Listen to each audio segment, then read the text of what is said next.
right? I think we're getting everybody coming in.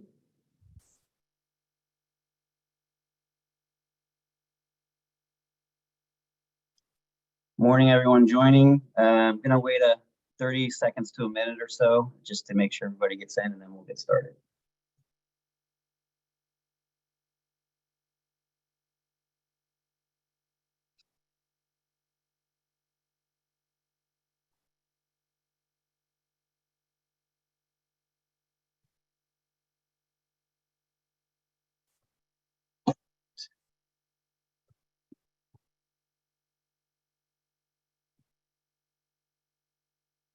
Thirty more seconds.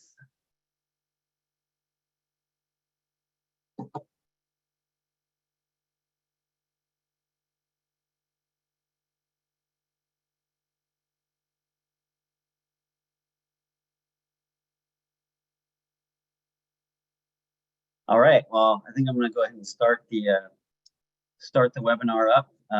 We're still having a few people come in, but hopefully everybody will be still in the next few minutes. But I want to thank everybody for coming again today for our webinar series. We've been hosting these quite regularly, and we're going to have about 4 or 5 more that we're going to be hosting throughout the year, and this will be a continuous thing that we'll be doing for our clients and for the overall industry as well. So thank you all for signing up and joining. We love presenting as much as I hope you love hearing. So this is a great connection for us. Today was actually a very exciting presentation. It's something kind of more personal to me because I've been working a lot with the pricing team on kind of getting this out in the open. And it really kind of showcases a lot of our actuarial expertise, especially with the 2 gentlemen that are on the call today who've done phenomenal work, especially in the predictive modeling realm for our company, from our pricing assumptions all the way out to mortality review for our carriers, and more specifically in certain niche markets as well, which I'm sure we'll go over today in the presentation. How we're going to kind of lay out the webinar today, we are going to hold the questions until the end, but if you have questions, you can go ahead and ask them, and I'm just going to be compiling them. But at the end of the presentation, I'm going to have Michel and Guillaume answer those questions.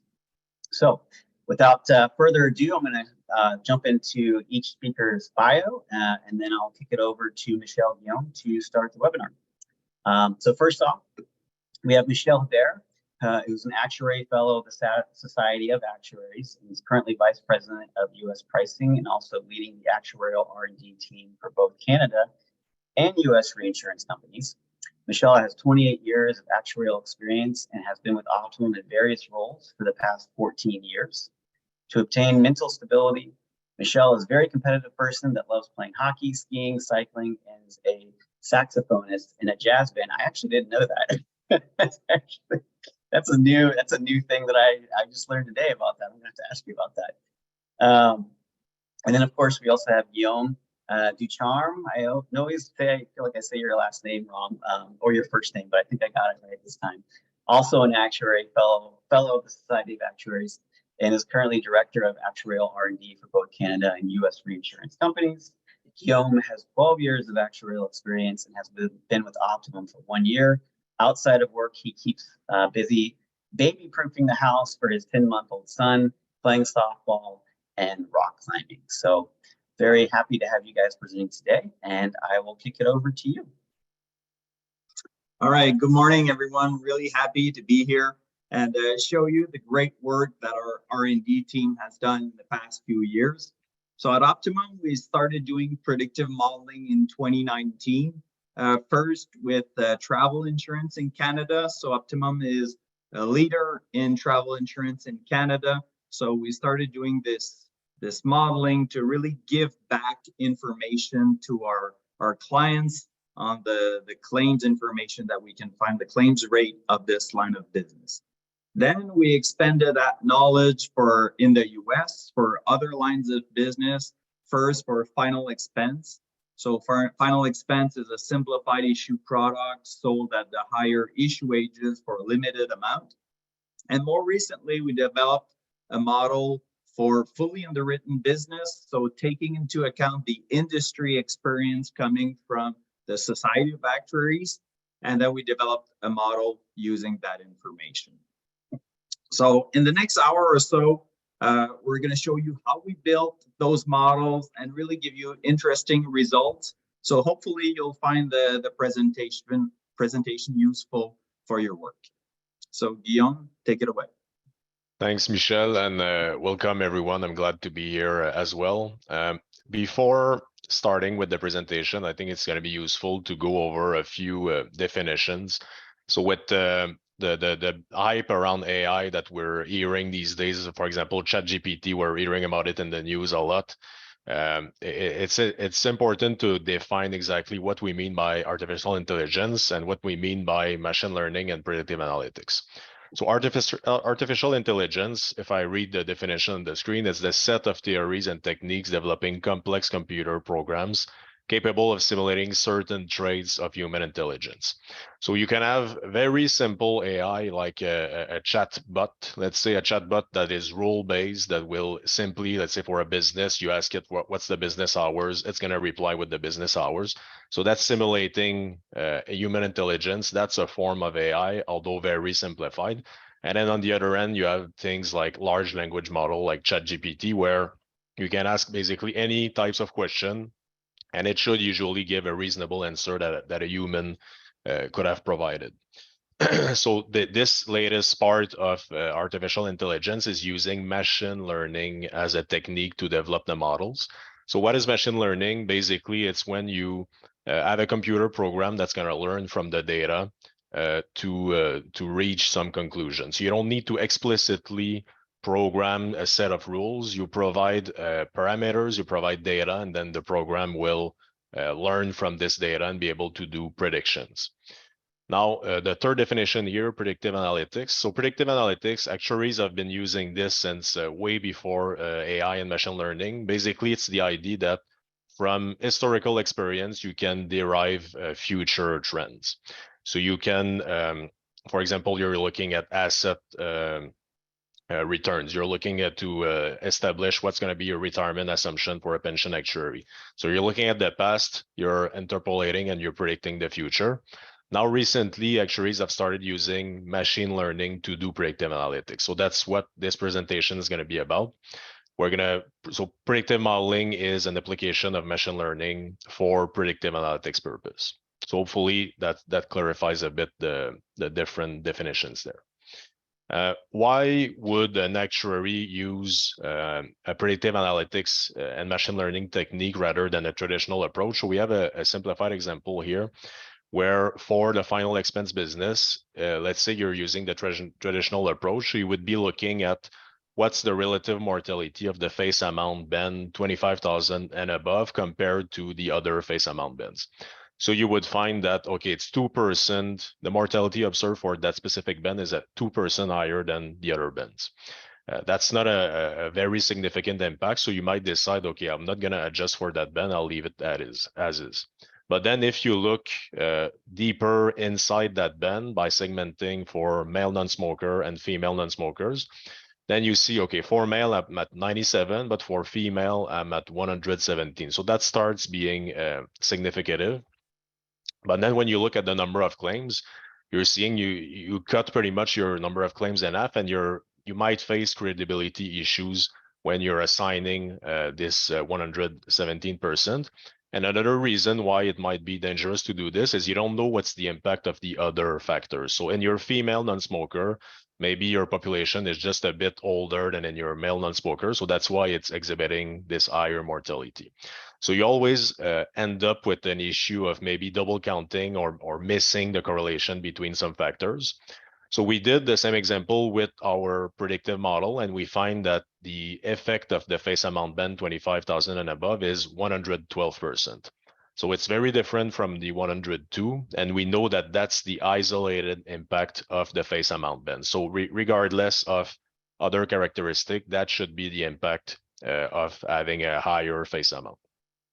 So that's a simplified example, but I think it's really telling in how predictive analytics can help you better segment and price your products.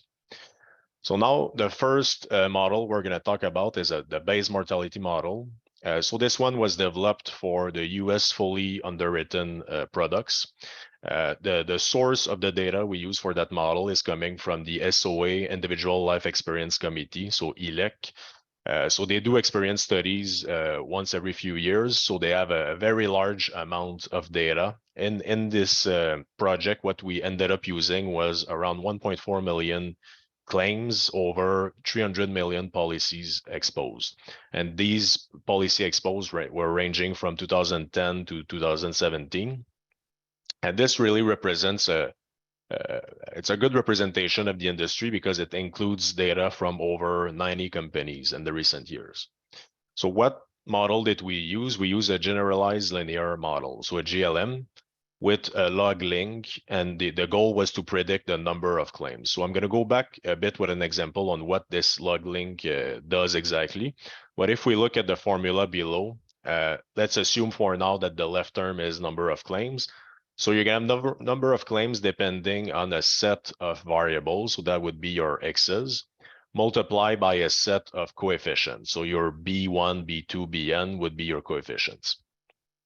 So in this particular case, what we wanted as an output from the model was an adjustment to an industry table. So we have the 2000 DBT table. That's a reasonable representation of mortality for that kind of product. But then we know it's not split by face amount. It's not split by product type. There's a lot of things missing from that base table.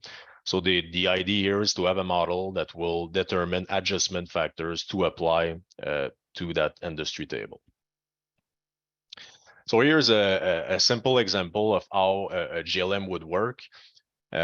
Basically, if you have a very simple case where your coefficient for if the sex is male is 1.05, and then your coefficient for attained age is 1.02. So in the three examples below, how you would calculate the prediction. So first example, the first record is a male of 20 years of attained age. So your prediction would be 1.05 because it's a male times 1.02 to the 20 because he's 20 years old. Now, if we go to the line below, same thing, it's a male, but now he's 45 years old. So the thing that's changing in the prediction is the exponent term. You have 1.02 to the 45 now. Then your third record is for a female. So for the female, the 1.05 is not going to be multiplied, but then the 1.02 is to the power of 45 because the attained age is 45.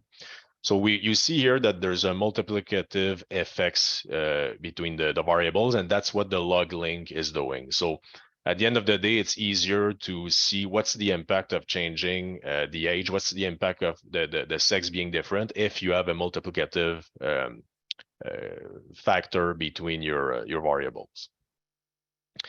Now, in the specific model we train, the features we use are described here. So basically, some standard feature, issue age, duration, issue era. We're going to describe this one a bit more on the next few slides. Face amount band, gender, smoking status, product type, and attained age. So those are the main variables, but then the next point there of having interaction between these features is where the model can really shine. So this part, because it's a GLM, you need to provide to the model every feature or every interaction of feature for it to be able to determine coefficients. What's an interaction? So basically, a simple example, if you have you think the impact of the smoker status, so let's say a smoker should exhibit higher mortality, is that surcharge the same for male and female? If you think it's not, and if the data supports the fact that it's not, adding this interaction would allow the model to capture the distinction of the smoker impact between male and female. So that's the features of the model. Now, how do we train a model?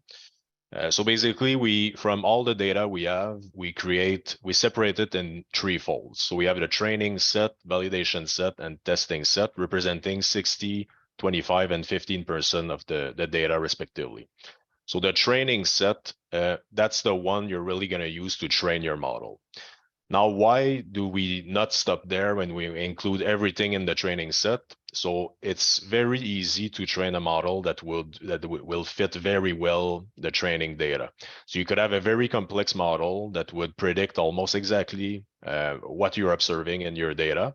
But then the goal of a predictive model is to use that model and apply it to new unseen data. So you have new data from a client that's coming in, or you have a new study from the SOA providing you 2 additional years of data. So you want to use your model to predict on that new data. But then if your model is really overfitting data from the past, you might be capturing some noise in that data and not only the trends that are useful. So then once you're going to apply that model on the future data, you might see performance is not good. So that's why we need the validation fold and the test fold. Validation, if you, for example, we're trying to do some feature engineering, we're doing interactions. Now we have 5 competing models. So we're trying to determine which model is the best, which one should we select. So that's where the validation fold comes in. So we're going to compare the performance of these 5 models on 25% of the data, and we're going to select the model that has the better performance. Now, given that this selection was done on the validation data, this data kind of helped in the training of the model. So it's not pure unseen data anymore.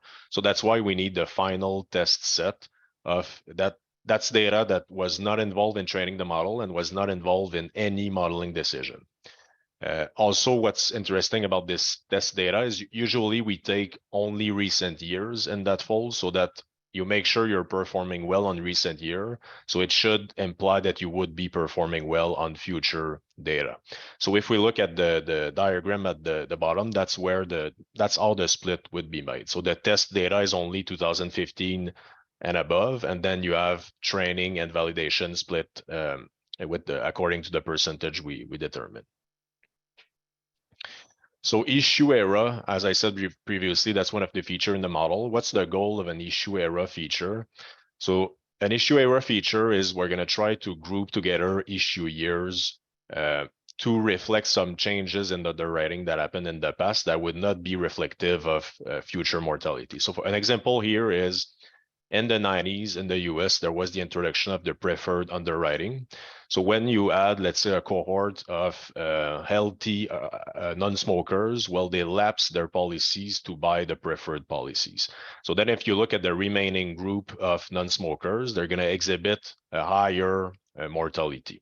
Then if you don't isolate that impact in the issue era where it happened, you might overestimate your non-smoker mortality in the future years. Another reason is because you have this higher mortality in the past due to the underwriting, the decrease of that mortality over time, you could think it's mortality improvement when it's not. So having an issue era feature allows capturing these kind of changes and making sure your other variables are reflecting the right mortality.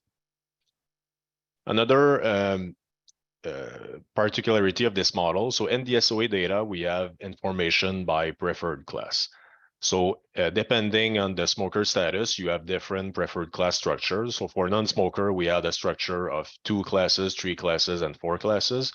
For smoker, we only have a 2-class structure. And then we had when the information was not provided by the company, we didn't have the information. So the idea here is we want a model that will not reflect the impact of the preferred class. The reason why is outside of this model, we're going to do an adjustment. Let's say for each quote that you get, you're going to look at the underwriting applications, and then you're going to decide what adjustment should I apply to each of my preferred class. So if you're doing this adjustment on top of the model, but your model already reflects some preferred impact, then you're double counting this impact. So how do we solve that? One might think that a way to do this is let's not include any preferred feature in my model. Then because I don't have a preferred feature, I'm not going to capture the preferred impact. This might be true in some cases, but in most cases and in our cases, it's not, because this preferred impact, it's going to be correlated with other features. So for example, if you have a higher proportion of super preferred in term products and the higher face amount bands, then your variables for product type and your variables for face amount may be capturing that preferred impact because there's a correlation. So you think you're not double counting anything, but you're actually double counting. So what did we decide to do instead? So we're not using preferred features in the model. And then rather than use the base 2015 VBT table, we use the relative risk tables when we know the preferred status. So these relative risk tables, they were issued by the SOA at the same time they issued the 2015 VBT table. And basically, a simple example, if you have an RR 80 table for a preferred or a super preferred, it means that this table will reflect 80% of the mortality rates of your VBT-based table at the early durations, and then you have a wear-off over time of that preferred impact. So it's a way for us to consider the preferred impact without having it inside our adjustment factors. So at the end of the day, we provide a prediction that doesn't include the preferred impact, and there's no double counting when we apply an adjustment on top of the model. Another interesting topics in modeling is the historical mortality improvement, so the HMI. So the idea here is because we're modeling on data that goes from 2010 to 2017, we know there's mortality improvement happening. So if you look at the year 2010, you're probably going to have a higher, all else being equal, you're going to have a higher mortality than year 2017. So when we do a model, we want to have rates that are as of 2023. So how are we going to combine these two elements? Then you need to have an historical mortality improvements component to adjust the older years to make to place them at the level of the 2023 mortality. So how do you determine this assumption? It's very important because we're going to see it as a large impact on the final results. One thing to keep in mind, that's these two charts show the 10-year moving average mortality improvement in the US population. So if we look at the top chart for male, we're going to see that there's a downward trend happening in mortality improvement. And because that's a 10-year moving average, it kind of erased the noise, so it's easier to see the trend there. If you look at the orange line, so 30 to 39, you really see a decrease happening there. There's a smaller decrease happening on the other age bands, and we see similar results for the female mortality. So if you want to use an HMI, you need to determine what's your HMI assumption. It's important that you base it on recent data or that you make it vary over time, because elsewhere you might overestimate the historical mortality improvement. And what would be the consequence of overestimating historical mortality improvement? So I'm going to show you two examples. First example is assuming you already have your mortality assumption as of 2023. Now you're doing an experience study. So in an experience study, what we usually want to do is you're going to have your actual experience. So that means the real exposure and the real death claims for, let's say, 8 to 10 years in the past. Then you want to compare this experience to your assumption. So we know your assumption as rates as of 2023. So you're going to want to adjust this assumption to reflect the mortality improvement happening across the years, or in other terms, the fact that the mortality in older years should be higher, all else being equal. So if we look at the chart here, the actual is in gray. So we see that there's a trend of mortality improvement inside the actual that's expected. Now, what you want to do is you want to take your 2023 rates and then apply mortality improvement on them so that it fits the actual. So here the blue line represents that. So we have our 2023 QX that's at 1. Then applying 1% of HMI per year, you end up somewhere around 1.08 in 2015. So we see that 1% mimics pretty well what's actually happening in the actual. Now, if for some reason you're overestimating the historical mortality improvement, you would end up at the orange line. So you're applying 2%, and you see the slope of your mortality rates is more drastic, and you're getting further away from the actual experience in the older years. So if, let's say, you apply 2%, you have the orange line, you could conclude that, okay, the experience I'm seeing is very good, because it's lower than my assumption, but it's just a matter of you didn't use the right HMI to adjust your assumption. So another example is, okay, now we saw you have your assumption, you want to do an experience study, you need an HMI assumption. Now, if we go a bit backwards, let's say you don't have your assumption, you want to develop it. So in the models that we did, that's what we had to consider. So you want to have a model that produces a mortality rate as of 2023. So in the example here, again, if we take the actual, so that's in your training data, let's say, we're going to see the gray line has the same shape as we saw previously, mortality being higher in the older years than in the recent years. So because you don't want your you want your factors to be as of 2023, you would like to flatten that curve so that every year is at the 2023 level. So how would you flatten that curve? By applying the historical mortality improvement assumption. So that's what we do when we go from the gray line to the blue line. We're applying 1% historical mortality improvement, and then we get a curve that once we take the average, we see that we're pretty much at the 2023 rate of 1 QX per 1,000 people. Now, if you were to adjust your data by using 2%, you would see that you end up at the orange line, and then the average is lower than your 2023 QX level, so you're underestimating mortality. So that's it for HMI. Now we're going to look at some of the results we were getting. So in the following pages, you're going to see results on the trained fold and on the test fold. So as I said previously, trained fold, we're using that data to train the model. We should expect a real good performance. What we're looking for is, do we have a very good performance on the test fold as well? And in the charts, when we're going to see actual, so that's the actual experience, that's the data. Predicted is what's the number of claims predicted by the model, and then expected for some of these tables we've shown what do you get if you use only the 2000 VBT table. So that's an AP table, so actual over predicted by issue age. If you look, I'm going to give an example of what happens when you're under predicting. So basically, if you look at issue age 10 to 19, so that would be the second row, we see we have an A over P of 106. So that means your prediction is smaller than the actual, so you're going to have an A over P above 100%.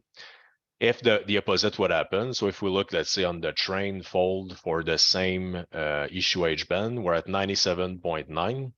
So that means our prediction is a bit over the actual, so we get an A over P that's smaller than 100%. So that's just so you understand clearly the results when we're talking about A over P. So here, if we look at the train fold, we see it's very close to 100% everywhere. That's expected. Let's look at the test fold. Now, the test fold, there's a bit of an error of fit for issue age 0 to 9, but that's not the bulk of the business, so we're fine with that. If you look at the other issue age, we're very close, about plus or minus 5% from the perfect 100. So that's very good results. If we look at it by duration, a bit the same conclusion. So very good fit by train. Then we look at the test on the rightmost column, and we see we're within always plus or minus 5% of the perfect score. Same thing again by gender and smoker status. So that's when we want to evaluate the performance of the model. That's what we're looking at. So that's only a few examples, but we're going to look at it for every variables we use in the model and every combination of these variables. So one example of combination we're going to see on the next slide. Here is just a chart to show you what's the importance of including interaction terms in the model. So here what we see is the distribution of policies exposed. So basically your exposure and your data by insurance plan, which is the product type. So it's either perm products or term products, and face amount band.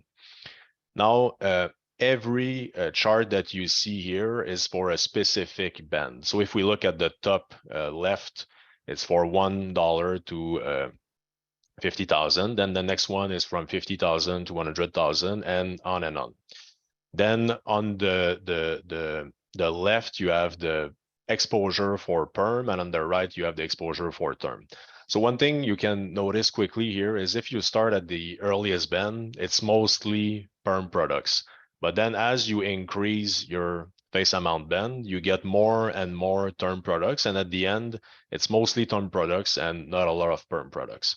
So that means is if you have, let's say, a simple model that is only adjusting by face amount bend, so you don't have the interaction between face amount bend and product type, your face amount bend coefficient for your $1 to 50,000 bend will be heavily based on your perm products. So it would probably fit well the perm products, but it would not fit well the term products. And then the opposite would happen at the larger spectrum. So from 500,000 to 2.5 million, what you're going to see is your coefficient will be heavily dependent on what you see as a mortality for the term, and you're probably not going to fit well your perm products. So by creating this interaction, you allow having two coefficients for each of these graphs, and you end up with a better performance. So we can see that here. We have the actual over predicted by perm and term, and then for each of these product type, we split by the face amount bend. So here on the test fold, we have the actual over predicted, but we also added the actual over expected, and in this case, the expected would be from the 2000 VBT table.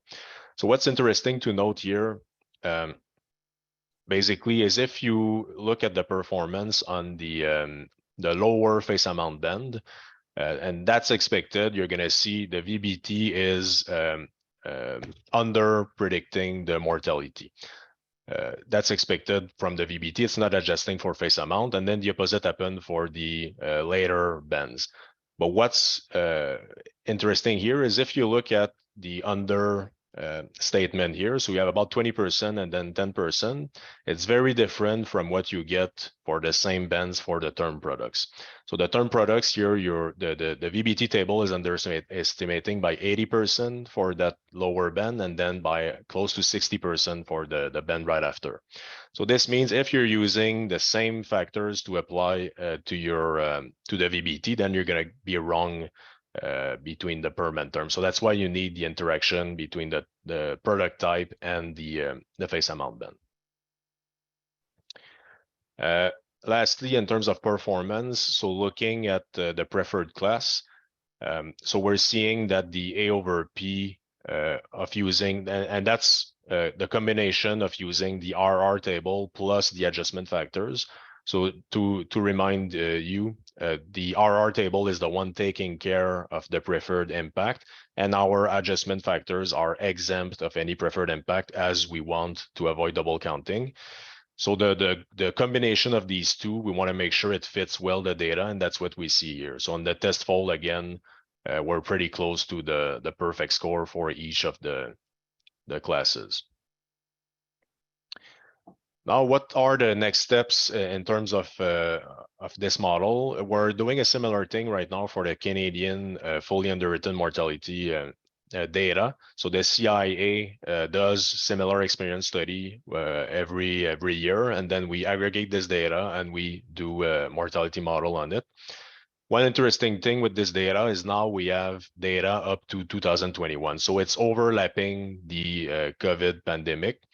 So we have different choices here. So where choice A would be, let's remove that COVID experience because we don't think the rates that we've seen during the COVID pandemic would apply to the future. So that's one approach. Doing this, you're still removing 2 years of data. So that's a choice where you would lose valuable information. So even if you have a COVID impact in these, let's say 2020 and 2021, you still can use this information to derive what's your adjustment for smoker status, what's your adjustment for gender, what's your adjustment for face amount bend. So what we do instead of removing it, so we keep it, but we add features to account for that COVID experience surcharge. So you're gonna have a feature for the year 2020, and you're gonna have a feature for the year 2021. And these two features should be enough to account for the excess mortality you're seeing due to COVID and those specific years. So then it's leaving the rest of the experience at the same level as the other years. So it's still valuable experience to determine your other factors. That's it for this model, Michel. All right, thank you, Guillaume. So now we'll be talking about the predictive model for final expense. So as I mentioned earlier in the introduction, final expense is a simplified issue product. It's targeting older ages and for amounts up to 50,000. So why have we decided to develop a predictive model for this? Well, first of all, is that there's no really industry table for this line of business. So there's the 2015 VBT that's mostly used for fully underwritten business. That has a select period of 25 years. So we'll see later on, it's not a good fit for this line of business. And if you don't do a predictive model and you look at the experience using traditional methods, so you're going to look at the experience one variable at the time. So you might look at, okay, what's my experience for different durations? And then certainly, as Guillaume mentioned, you're not going to take into account all the interactions that's going on. So the mortality is not only varying by duration, but there might be sex and maybe face amount bands that also interact in there.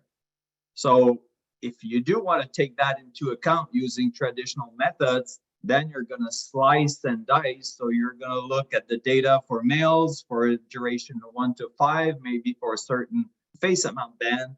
And then most likely you're not going to have many claims in that bucket. And then you're going to have credibility issues, which means that you won't be able to rely on the result that you're seeing. And also, if you're one insurer and you want to look at let's say, an industry average, we see that there is some variations going on. So on this line of business, there are some medical questions that vary from one insurer to the other. So that's very difficult to take into account in the traditional model. And also the underwriting tools, such as maybe at the MIB or the RX script. So that's something that's also difficult using traditional methods. And geographic region, we'll see later on that the mortality final expense significantly different. So again, if you want to take that into account, you need to slice and dice and come back to the credibility issue. So I mentioned that the tables, the mortality tables that exist right now do not really fit well. Well, maybe one of the best tables that exists is maybe the 2008 VBT limited underwriting. So what we did here, so we graphed the 2008 limited underwriting. So that's the blue line. And we're comparing it to our predictive model. So the GLM is the orange line. And just for seeing the results, we just make sure that these two lines were the same at duration 3. So you look at age 72, it's on purpose. These two were made to be equal there so that we can see the difference in shape. So if you were to use the 2008 VBT limited underwriting table, you would have to make adjustment factors for duration 1 and 2 to take into account this different shape of mortality. And then for duration 3 to 9, well, more or less is okay. But then after duration 10 and over, you can see that these two assumptions are significantly different. The mortality rate are significantly different. So you would need to adjust there. And this is just for issue age 70. If you were to look at issue age 50, most likely the adjustment factors at the lower duration, higher duration would be different. So it starts to be pretty complicated to account for all the adjustment factors that you need throughout the table. So what we did, well, we constructed a model with 45,000 claims, and those were the years 2000 to 2019. So we excluded there the COVID years, and we also used a GLM model where we took 75% of the data into the train set, and we kept 25% of unseen data into a test fold. So we use the following variables: the issue age, the gender, smoking status, attain age, and then we're able to compute what is the best select period to take into account the duration effect. And we found that it was an 8-year select period that fitted more this line of business. We also took into account the RX script check. So in the US, insurance companies have access to prescription drugs. So with those prescription drugs, you're able to see, okay, is it linked to a disease that's serious or not? And that is used in the underwriting. So we were able to use that information, issue age, face amount then. And the interaction is really everything that's going on. To give you maybe another example that what Guillaume mentioned earlier, if we were to look at gender and duration and we would not take into account interactions, what that would mean is we would tell the model, well, the difference by male and female, the slope of mortality should be the same by duration for both sex. And we know that's not true. We know that there is misrepresentation, especially for this line of business. There's a lot of rescinded claims, and we know that males are lying more than females. So by having this interaction, you're telling the model, okay, it's okay that you have a different shape of mortality for males and females on these durations. So to give a flavor of the results that we see, we looked here at the duration. So for the first 16 years, and that's on the test set. So remember, that's the 25% of unseen data. And we look at the A over P. So again, we want to have as close as possible to 100. When it's below 100, it means that our prediction was a little too high. So if you see at the first 12 durations where we have more than 200 claims, our model is fitting pretty well the data within 5% most of the time. And if we look on the average, the overall select period, so the first 8 years, we're exactly at 100, and the ultimate period, we're at 103. So graphically, what it means, if we look at the train set on the left, what we show here is on the x-axis, we're looking at the duration, and the vertical axis is the mortality rate. So the red line is the actual mortality, and the size of the dot shows the number of claims that we've seen it at this duration. So we can see the blue line fitting pretty well our actual, and as Guillaume said, don't be fooled by this. Having a model that fits the data pretty well on the train set is really easy to do. But the difficult part is when looking at the test set. So these are the 25% unseen data. And we see that our model is fitting pretty well, at least up to duration 12, the unseen data. So we said, okay, our model is not overfitting, and it should predict the future mortality pretty well. So when we look here at the results by insurance companies, so we had 13 clients where we studied the results. If our model would be perfect, we would all see the 13 clients on the 100% line. We see most of them, especially those that had the more data, are close to 100, but we see our model is not perfect. So there is some clients on the left that experience better mortality, and our model is not able to capture that at the moment.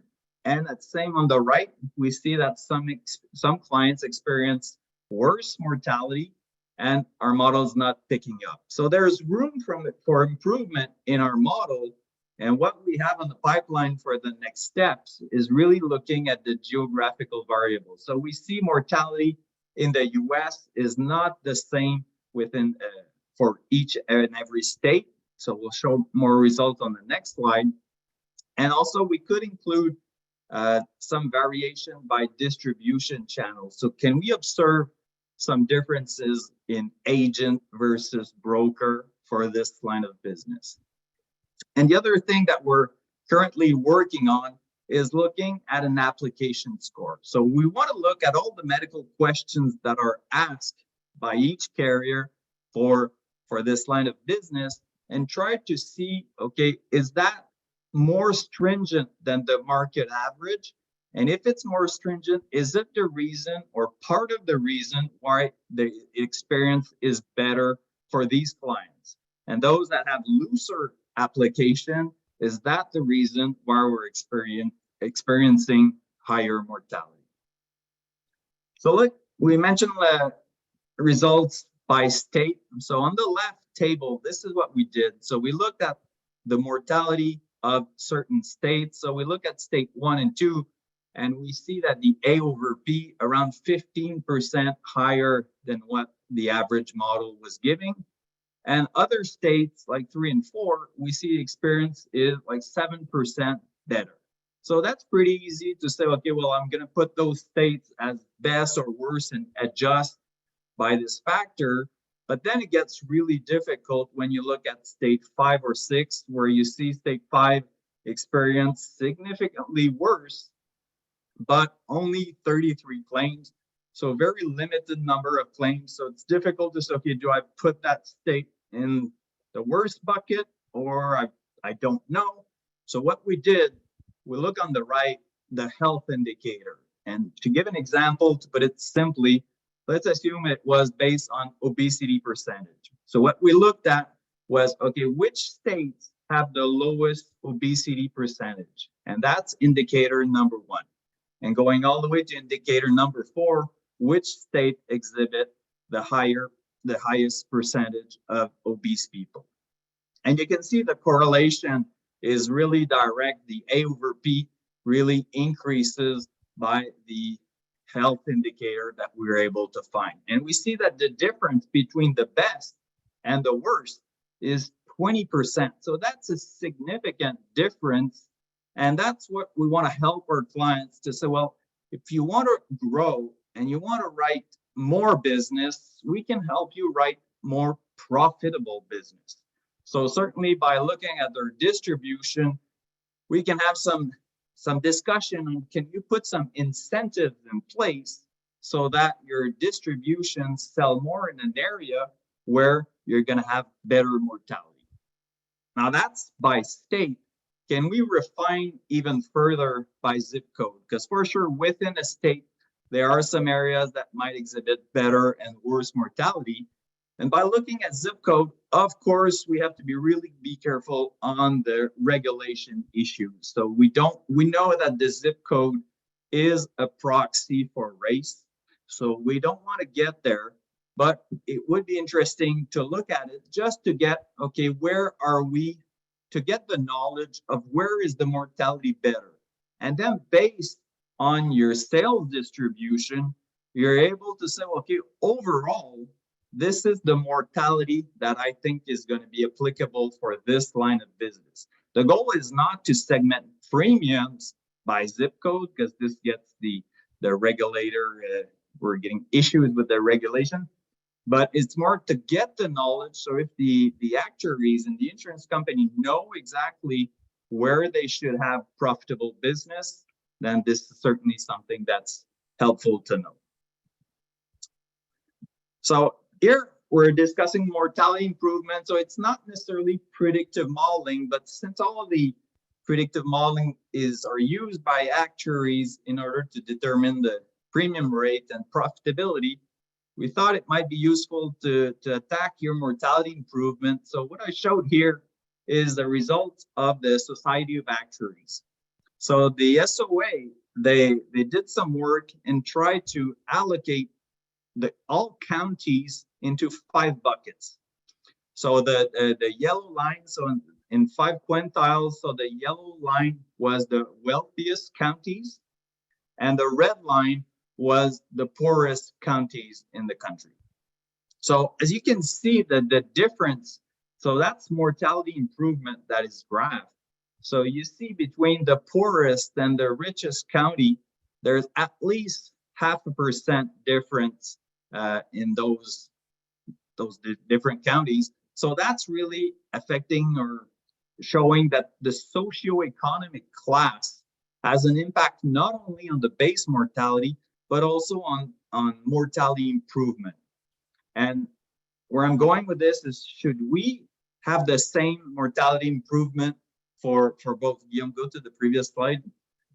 So should we have the same for both products? So fully underwritten is clearly targeting more the wealthiest individuals, where final expense might be more the average American.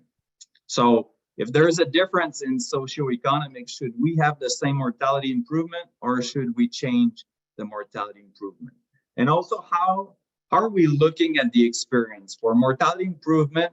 If you're looking at the past, maybe 20, 30 years, and looking at the mortality improvement there to predict the future, you can see that there's a significant trend, downward trend. So if you just look at the past 30 years, most likely you're going to be higher than the level of the recent years just prior to the pandemic. So another thing to consider is the prevalence in smoking. So of course, there is a lot of but there's a portion of the mortality improvement that came from the reduction in smoking. So if you look in 1970s, around 40% of the population was smoking, while in 2017, we're close to 17%.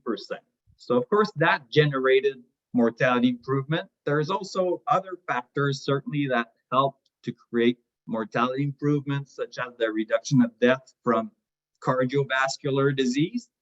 And on the opposite side, certainly the increase in obesity had an effect to lower the mortality improvement. So that's just to say, if you look back at the mortality improvement from the recent past to try to predict the future, might be a good idea to try to remove the impact of reduction in smoking prevalence over time. So if you found that useful, and what I'm saying is that we're really open to looking at your own mortality data. And if you want, we can feed that into our model and see how is your mortality compared to the market average, give you really valuable insight of where it's different. That could be useful. And maybe just also comparing the distribution of your cells to your peers. That can also be information that would be very helpful for you. So that's it for me. I think I'll hand it off to TJ for the Q&A. Yeah. So we do have a few questions that did come in. I'll just go through no particular order. How frequently would you update such predictive models? So what we did, what we're doing usually is you need to monitor the performance of your model, and then you're going to decide if you need to update it or not. So how to monitor the performance is you're going to see, do you have additional data available? So for example, if your databases is the SOA studies, have they released a new study? Then you can take this new data, evaluate the performance on your model on this data, and then see, is there trends where the model is not picking up? So as things change in the recent year and my model is starting to become outdated, so doing this analysis, you would then conclude, okay, do I update it or not? But that's usually the frequency that you want to at least monitor the performance of your model 1 or 2 years. Got a few more. You talked about mortality improvement and the changing trends. Are you planning on looking into that assumption for the US market?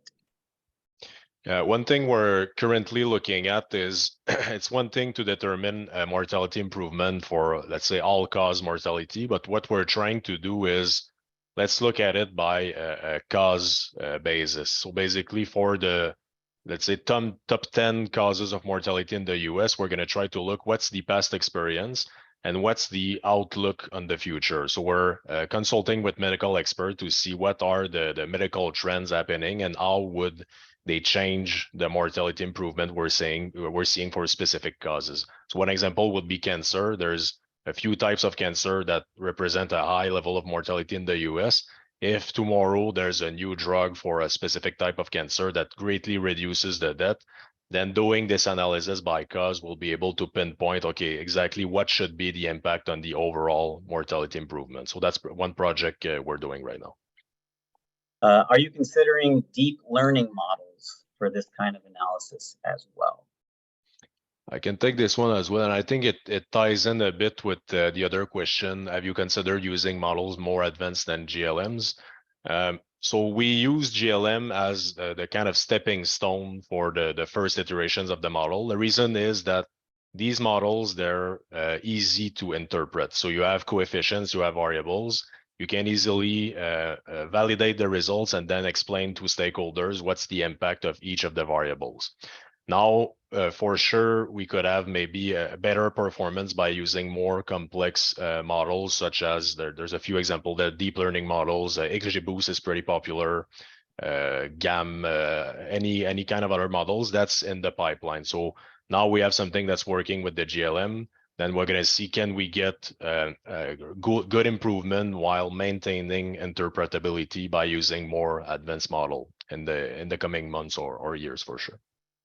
And maybe one other point is certainly when you start doing this and then you show those results to upper management, it's really important that you're able to explain what's happening in the model. And that's the beauty of GLM. It's factors, then we can say, okay, it's X% difference from this product. And usually upper management are able to say, okay, yeah, that makes sense. When you have something that's a pure black box and you say my prediction is X, then it creates difficulty, especially when you start and upper management is not used of having this kind of tools.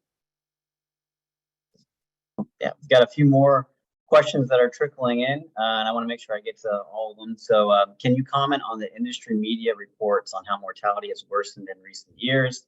Are you adjusting models to reflect this? Maybe I can start. Well, yeah, there's recent information that that flows through. Usually it's population information. We've seen that opioids is a significant trend in the population. That certainly, especially since 2017, has really decreased the mortality improvement.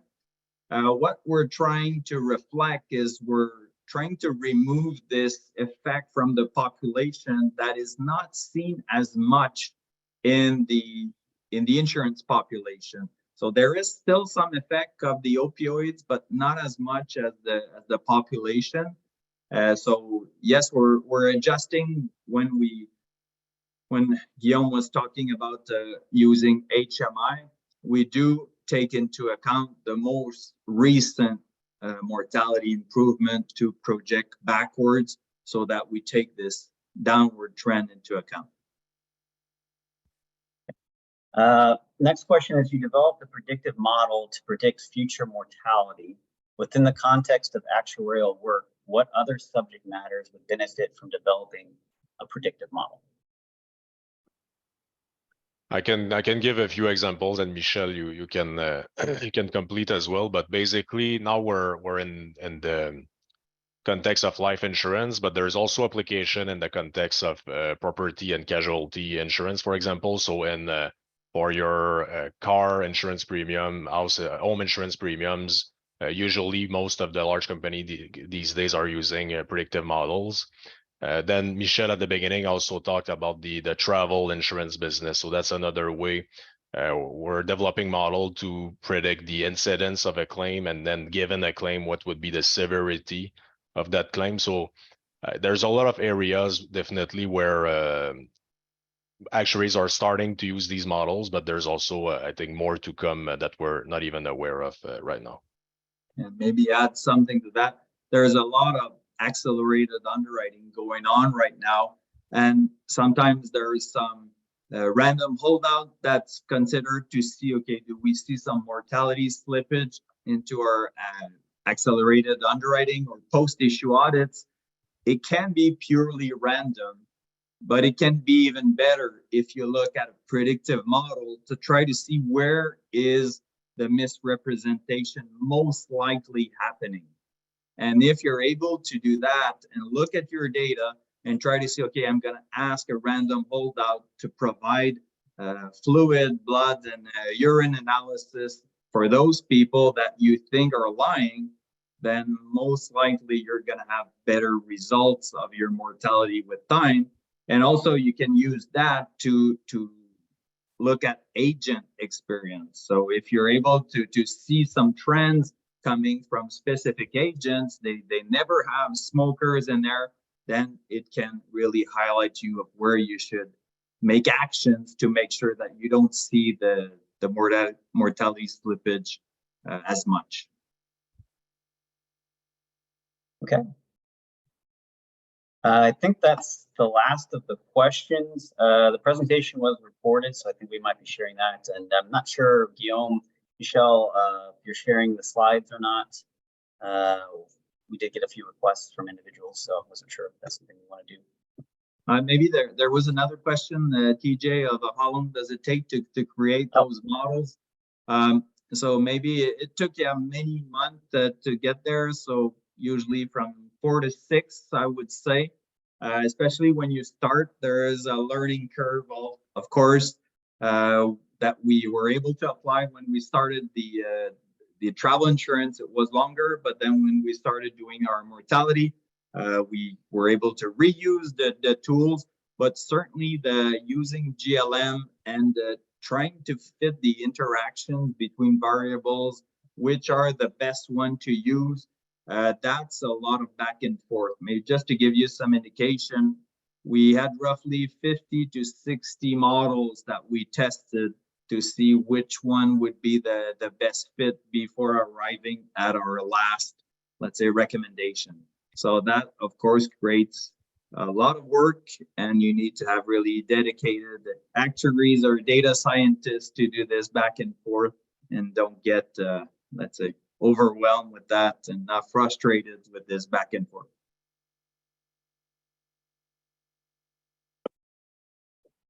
Okay. Well, I think that's the end of the questions. I want to thank everybody again for taking the time to join us today. As I said, we did record the presentation, and reach out to us if you guys have any additional questions. You can reach out to me or Guillaume or Michel. We'd love to talk to you more about this and helping you guys in the future. So thanks, everyone, and hope you have a good rest of the week. And we'll see you next time. Thanks. Thank you.